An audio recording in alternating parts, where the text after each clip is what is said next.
Cataract classic రెటినాలకు world class treatment ఇప్పుడు మన బీరంగూడలో అమెరికన్ లేజర్ ఐ హాస్పిటల్స్.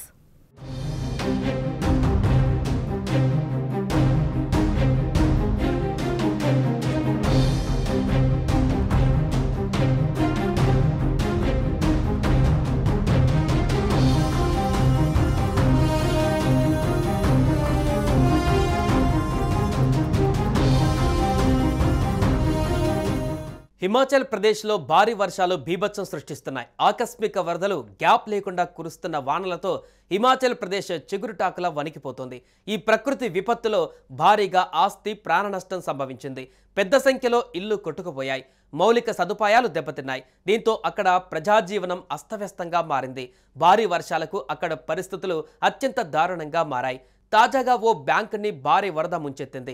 దీంతో ఆ బ్యాంకులో దాచుకున్న తమ డబ్బులు, సొమ్ముల గురించి డిపాజిటర్లు తీవ్ర ఆందోళన వ్యక్తం చేస్తున్నారు. బ్యాంకులోని డబ్బు, గోల్డ్ పరిస్థితి ఏంటో తెలియక కంగారు పడుతున్నారు. జూన్ 20 నుంచి జూలై 6 వరకు హిమాచల్ ప్రదేశ్లో వరుసగా వరదలు వచ్చాయి. ఏకంగా 23 సార్లు ఇక్కడి ప్రాంతాలు వరదలకు గురయ్యాయి. ఇందులో 78 మంది వరకు చనిపోగా మరో 37 మంది గల్లంతయ్యారు. ఈ వరదల్లో బ్యాంకు కొట్టుకుపోయింది. అక్కడి మండీ జిల్లాలో తునాగ్ అనే ప్రాంతంలో ఒకే ఒక్క బ్యాంకు ఉంది. ఆ జిల్లాలో ప్రజలందరూ అక్కడే డబ్బులు దాచుకుంటారు. ఆ బ్యాంకు కాస్త వరదల్లో కొట్టుకుపోయింది. ఆ బ్యాంకు వరదల్లో దెబ్బతినడంతో తమ డబ్బు, పేపర్లు, బంగారం అన్నీ ఏమయ్యాయో తెలియడం లేదు అంటూ ఆందోళన వ్యక్తం చేస్తున్నారు. ఈ వరదల్లో ఏవైనా కొట్టుకుపోయి దోపిడీకి గురి కావచ్చని స్థానికులు కాపలా కాస్తున్నారు. తునాగ్ సహకార బ్యాంకు కార్యాలయంలోకి వరద నీరు చేరింది. 2 అంతస్తుల ఈ భవనం మొదటి అంతస్తు వరద చెత్తా చెదారంతో నిండిపోయింది.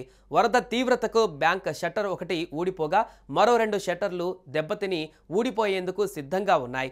బ్యాంకులో ఖాతాదారులు తాకట్టు పెట్టిన లాకర్లలో భద్రంగా ఉంటుందని భావించిన లక్షలాది రూపాయల విలువైన నగలు, విలువైన డాక్యుమెంట్స్, కోట్లాది రూపాయల డబ్బు ఉన్నట్లు సమాచారం. అయితే చెత్తా చెదారం, వ్యర్థాలను తొలగించిన తర్వాతే నష్టాన్ని అంచనా వేసేందుకు వీలుంటుందని అధికారులు చెబుతున్నారు. తునాగ్ మార్కెట్ ప్రాంతంలో ఉన్న ఈ బ్యాంకులో నిత్యం 150 మంది వరకు వ్యాపారులు ట్రాన్సాక్షన్ చేస్తుంటారు. 8,000 జనాభా ఉన్న తునాగ్ సిటీలో బ్యాంకు ఇదొక్కటే. వరదల కారణంగా కొట్టుకు వచ్చిన విలువైన వస్తువులను ఎవరైనా ఎత్తుకుపోయే ప్రమాదం ఉందని భావిస్తున్న స్థానికులు నిత్యం కాపలా కాస్తున్నారు. ఇప్పటి వరకైతే నష్టం వివరాలు వెల్లడి కాలేదు. ఈ విపత్తుతో కోట్లాది రూపాయల నగదు, బంగారం డిపాజిట్లపైన ఎలాంటి స్పష్టత లేకుండా పోయింది.